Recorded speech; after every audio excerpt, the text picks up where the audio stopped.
안녕하세요. 저는 나름 평범하게 살아온 40대 여자입니다. 다른 사람들의 사연을 보면서 정말 세상에는 말도 안 되는 일이 많이 일어나는구나, 드라마보다 더 드라마 같다고 느낄 때가 많은데, 생각해보니 저에게도 정말 말도 안 되는 드라마 같은 사연이 있었네요. 저는 20대 후반에 남편과 결혼해 아이 2명을 낳아 키우고 있어요. 저희 남편은 홀어머니 밑에서 컸는데, 시아버지께서는 40대 때 병이 있으셨는데 올해 앓다가 돌아가셨다고 하더라고요. 그 이후로 시어머니는 아들과 함께 쭉 살았던 것이죠. 저의 시어머니는 정말 순박하십니다. 명품 백이나 구두 이런 거 하나 없으시고 꾸미는 것도 잘 모르세요. 저는 그래서 기회만 되면 제 돈으로 같이 사드리곤 해요. 그럴 때마다 비싼 거 뭐하러 샀냐며 도로 돌려주곤 하십니다. 억지로 손에 쥐어드리면 또 자랑하고 다니시더라고요. 며느리로서 너무 좋았어요. 선물할 맛 나잖아요. 제 친정엄마 같은 경우에는 뭘 사줘도 다시 교환하는 게 일이시거든요. 취향이 워낙 뚜렷하셔서요. 그에 반해 우리 시어머니는 주는 대로 잘 쓰고 잘 입고 잘 드시고, 아무튼 정말 편했어요. 뿌듯하기도 했고요. 시어머니가 사시는 곳은 공장 근처라 공장에서 알바 형태로 일을 많이 하세요. 일생을 부지런히 사시던 분이라 집에 있으면 적적하다고 하시더라고요. 저희 집에 놀러 오셔도 걸레로 바닥 닦으며 하루 종일 보내는 분이십니다. 사실 전 시어머니를 볼 때마다 이상하게 마음이 아프더라고요. 홀로 살아온 세월 일만 하면서 살아온 인생이 습관이 되어 그것 말고는 할 수 있는 게 없어 보여서요. 그래서 저는 시어머니에게 마음을 많이 썼어요. 시간 내어서 방문도 드리고 주말마다 아이들 데리고 같이 식사도 하자고 했어요. 집에 간다고 하면 분명 며느리랑 손자 온다고 항상 가득 차려놓으실 게 뻔해서 나오시라고 해서 외식을 주로 했어요. 그럴 때마다 시어머니는 잠시 화장실 다녀오신다고 하시더니 계산까지 다 해버리시더라고요. 그래서 저희는 외식할 때마다 누가 먼저 계산을 하느냐에 대한 은근한 다툼이 생기기도 해요. 처음엔 어색했지만 시어머니와 며느리로 10년 넘게 살다 보니 어느새 엄마 같은 마음이 들더라고요. 아무리 해도 시자가 들어간 사람은 영원히 가까워질 수 없다는 말도 있는데, 저는 좀 달랐어요. 워낙 성격이 유하셔서 그럴지도 모르겠네요. 아이들이 커갈수록 신경 써줄 게 많다 보니 시어머니와 만나는 횟수가 점점 줄게 됐어요. 시어머님은 여전히 공장에서 일을 하셨어요. 60이 훌쩍 넘은 나이에 정말 쉬지 않고 일을 하시더라고요. 그래서 제가 힘들게 일하지 말고 쉬시라고 해도 놀면 뭐하냐며 계속 공장에 나가십니다. 시어머니도 일을 하시니 번거롭거나 복잡한 일들은 제가 거의 처리해드려요. 예를 들면 보험 처리라든지 공인인증서 갱신 같은 것들 있잖아요. 그중에 가기 힘든 은행도 제가 대신 가서 금융 관련 일을 처리해 드리곤 합니다. 그날도 아마 시어머니께서 공장에 계셨고 저는 시어머니가 처리해 달라고 한 일이 있어서 인터넷으로 시어머니의 주민등록등본을 프린트했습니다. 프린트한 등본을 무심코 보는데 뭔가 이상하더라고요. 시어머니 이름 밑에 또 하나의 이름이 더 등록이 된 것입니다. 그것도 영어로요. 저는 너무 당황해서 업무 처리가 잘못된 것 같아서 동사무소에 전화를 걸었어요. 동사무소 직원은 잘못될 리 없다며 본인에게 확인해 보는 게 빠를 거라고 하더라고요. 저는 이 사실을 남편에게 알리고 남편과 함께 시댁에 가서 어머니가 퇴근할 때까지 기다렸습니다. 시어머니는 퇴근하고 집에 들어오시더니 저희를 보고 무슨 일이냐고 물으시더라고요. 저는 시어머니에게 등본을 보여주며 물었어요. 어머님, 여기 등본을 떴는데 이상해서요. 어머님, 이름 밑에 또 이름이 하나 더 있어요. 이거 아는 사람이에요? 아니면 누군가 어머님 명의를 도용한 것일 수도 있으니까 신고부터 해야 돼요. 내버려둬. 내가 직접 한 거야. 네. 뭐라고요? 이 사람이랑 혼인 신고를 했단 말씀이세요? 나 사실 만나는 사람이 있었어. 너희한테는 말 못해서 미안하지만 그 사람 상황이 좀 안 좋아서 차마 이야기할 수가 없더구나. 너희들이 분명 반대할 게 뻔하니까. 아무리 그래도 그렇지. 어머님, 이런 큰일을 혼자 결정하시고 통보하시면 어떡해요. 나도 내 인생이 있어. 이해해 줄 알았다. 그나저나 이름이 영어로 되어 있는데 혹시 외국인이에요? 몇 살인데요? 시어머니는 한참 동안 말을 못 하시더라고요. 남편은 답답했던지 시어머니에게 소리를 쳤어요. 그러니까 그 사람 외국인이냐고요. 맞아. 파키스탄에서 왔단다. 30살 좀 넘었고. 남편과 저는 정말 말 그대로 얼어붙었습니다. 60이 넘은 시어머니가 30대 파키스탄인과 혼인신고를 했다니요. 저는 이 말 같지도 않은 말을 듣고 귀를 의심했어요. 시어머니는 그 사람과 공장에서 만났다고 하네요. 동료로 만나다가 정이 들었고 그 사람이 시어머니에게 진심으로 다가와서 시어머니도 그 사람과 자주 만났다고 합니다. 그리고 그 남자는 자기 힘든 일들을 시어머니에게 토로하기 시작했고 시어머니는 그 남자를 위로해주고 적극적으로 돕겠다고 나서기까지 하다가 혼인신고라는 사태까지 온 것이죠. 근데 큰 문제는 시어머니는 이것이 사랑이라고 믿고 있다는 것입니다. 어머님 그 사람 어딨어요? 월급 더 많이 주는 대로 이직했어. 거기가 어딘데요? 모르겠네. 어머님 그걸 모르시면 어떡해요? 같이 살긴 했어요. 혼인신고 도장만 찍고 그 남자가 도망가버린 게 아니고요. 어머님 말 좀 해보세요. 이게 얼마나 큰 사건인지 아세요? 내가 알아서 해. 아마 그 사람은 한국 비자 때문에 어머님한테 접근했을 거라고요. 호적에 등록해주니까 신나서 도망가버린 거고요. 저는 속상한 마음에 시어머니를 다그쳤어요.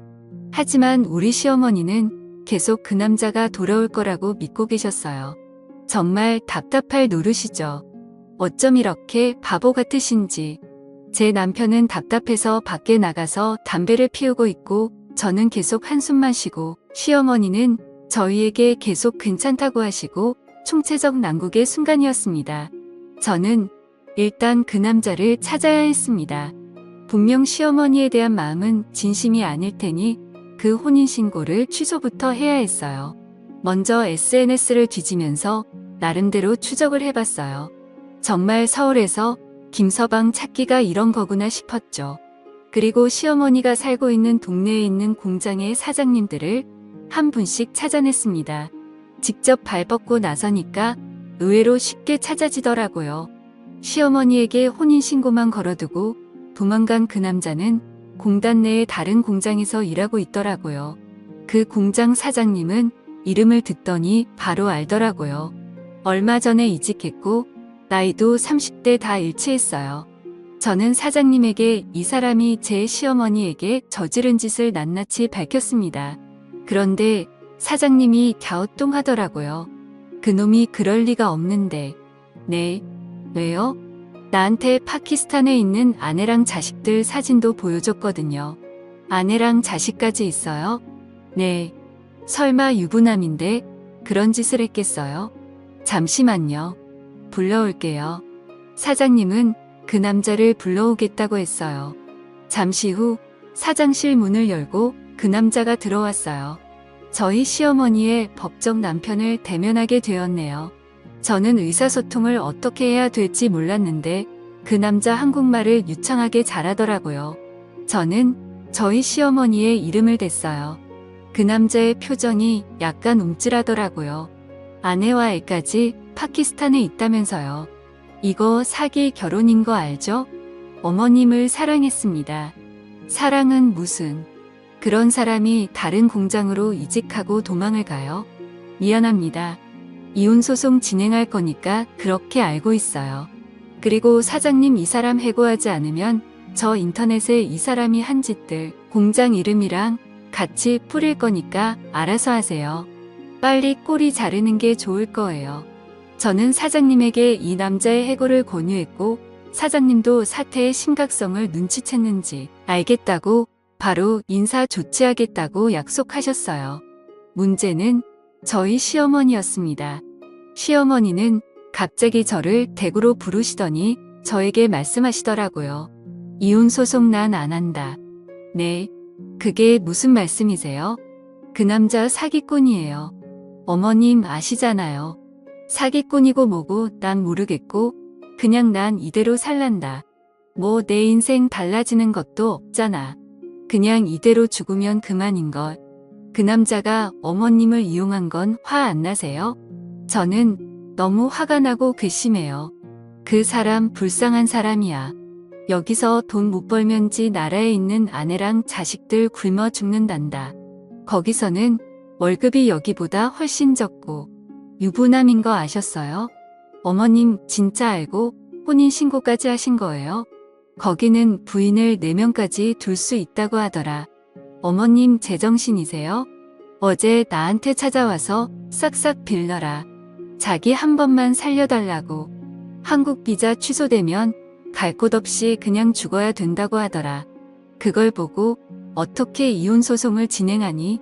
저는 어머님을 계속 설득했어요.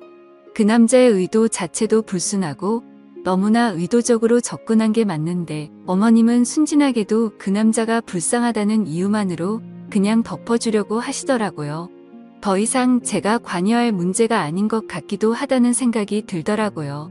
어쩌면 시어머님이 원하는 대로 내버려 두는 게 맞을지 고민이 됐습니다.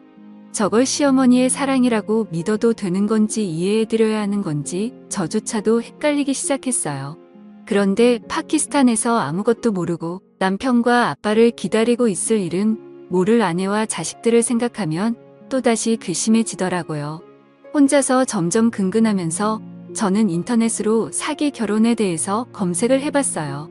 저희 시어머님 같은 사례가 은근 있더라고요.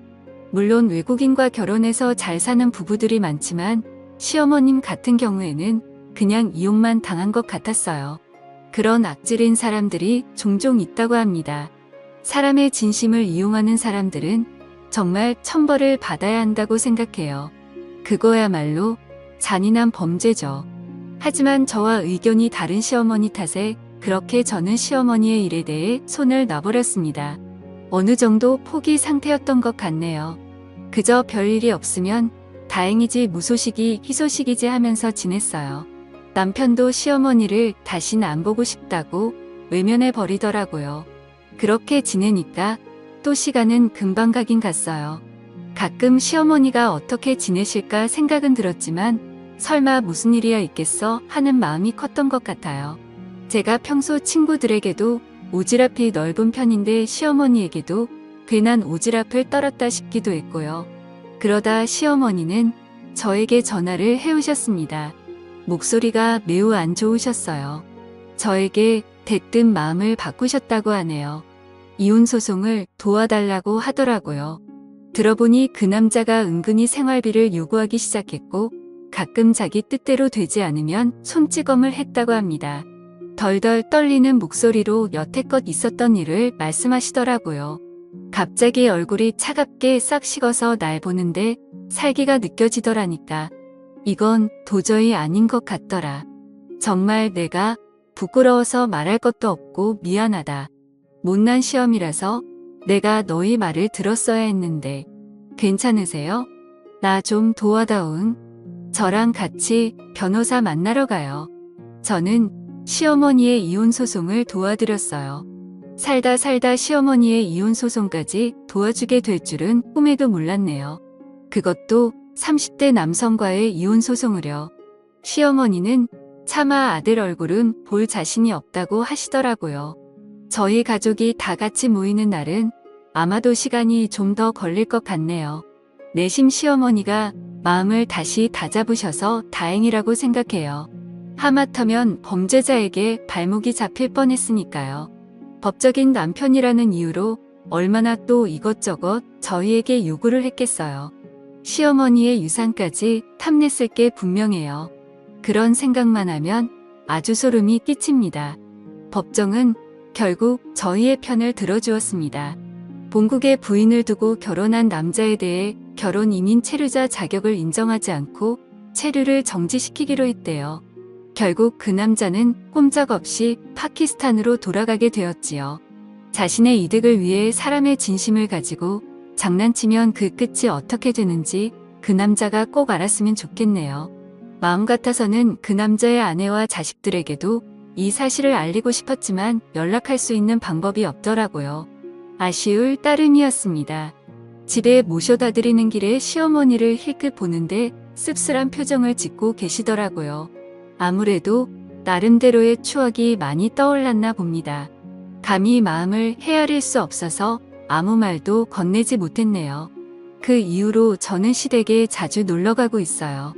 제 친구들은 저에게 뭐하러 시어머니를 챙기냐고 하지만 그 일을 겪고 난 후 마음이 외로우실까봐 걱정이 되더라고요.